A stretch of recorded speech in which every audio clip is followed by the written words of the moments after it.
ഗൈസപ്പൻ അനിയത്തിയാണെങ്കിൽ ഒരു ബുക്കും കളറും കൂടെ കൊണ്ടുവന്നിട്ട് എന്റെ അടുത്ത് ഇങ്ങനെ പറയുന്നു, ഗൈസപ്പൻ ഇനി ഇതിട്ട് ഞാൻ എന്തിട്ട് വരയ്ക്കാന്? ഈ ഒരു വീഡിയോയിലാണെങ്കിൽ ഈ ഒരു ചേട്ടൻ നൂലിനകത്ത് കളറാക്കി ഒരു ബുക്ക് വെച്ച് വലിക്കണമെങ്കിൽ ഇതുവരെ കിടിലൊരു പൂവായിട്ട് ഇട്ടുവന്ന്. ഗൈസപ്പ് സാധനങ്ങളല്ലേ, നമുക്കൊന്ന് ട്രൈ ചെയ്ത് നോക്കാം. അപ്പൊ ഗൈസ് നമ്മളെ കളർ നമ്മൾ എടുത്തിട്ടുണ്ട്. അപ്പൊ അതിന് നമ്മൾ ഈ ഒരു കളർ നമുക്ക് പൊട്ടിച്ചു കൊടുക്കാം. ഓക്കെ, ഇനി ഇതിലൊരു കളർ എടുത്ത ശേഷം നമുക്ക് ഈ ഒരു സാധനത്തോട്ട് ഒഴിച്ചു കൊടുക്കാം. അപ്പൊ എന്റെ ഇഷ്ടപ്പെട്ട കളറായിട്ടുള്ള ചുവപ്പ് നമ്മൾ എടുത്തിട്ടുണ്ട്. അപ്പൊ നിങ്ങൾ ഇഷ്ടപ്പെട്ട കളർ ഏതെന്ന് കമന്റ് ചെയ്താ. അപ്പൊ നമുക്ക് ഈ ചുവന്ന കളർ ഇതിലോട്ട് ഒഴിച്ചു കൊടുക്കാം. ഓക്കെ, അപ്പൊ നമ്മളെ ചുവന്ന കളർ നമ്മൾ ഒഴിച്ചെടുത്തിട്ടുണ്ട്. ഇനി ഇതിൽ നിന്ന് കുറച്ച് നൂലെടുക്കാം.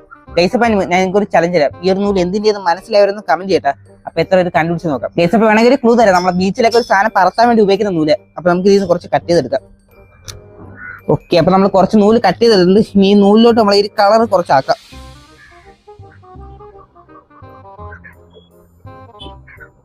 ഗൈസപ്പൻ നിങ്ങൾ ഈ ഒരു വീഡിയോ ഇത് ലൈക്ക് ചെയ്യാൻ മറന്നിട്ടില്ലല്ലോ അല്ലേ? ഓക്കെ, അപ്പൊ നമ്മൾ ആ നൂലിൽ നമ്മൾ പെയിന്റ് ആക്കി എടുത്തിട്ടുണ്ട്. ഇനി ഒരു പെയിന്റ് ആക്കിയ നൂല് നമുക്ക് ബുക്കിനകത്തോട്ട് വെച്ച ശേഷം നമ്മളെ പൂ വരച്ചെടുക്കാം. അയ്യോ, ഓക്കെ, അപ്പൊ നമ്മളൊരു ബുക്ക് എടുത്തിട്ടുണ്ട്. ഇനി ഒരു ബുക്കിലോട്ട് ആ വീഡിയോ കണക്ക് വെച്ചു കൊടുക്കാം. ഓക്കെ, ഇനി അടച്ചു കൊടുത്ത ശേഷം നല്ല രീതിക്ക് പ്രസ് ചെയ്തെടുക്കാം. ഓക്കെ, അപ്പൊ 3, 2, 1. ഗൈസ്, ഇപ്പൊ നമ്മളെ പൂ റെഡി ആയോ ഇല്ലേ നമുക്ക് തുറന്നു നോക്കാം. 3, 2, 1. എന്റെ മോനെ ഗൈസ്, പൂ കാണാൻ നല്ല രസമുണ്ടല്ലേ? ഇനി ഇതുകൊണ്ട് നമുക്ക് അനിയത്തി കൊടുത്തിട്ട് വരാം. അമ്മൂസേ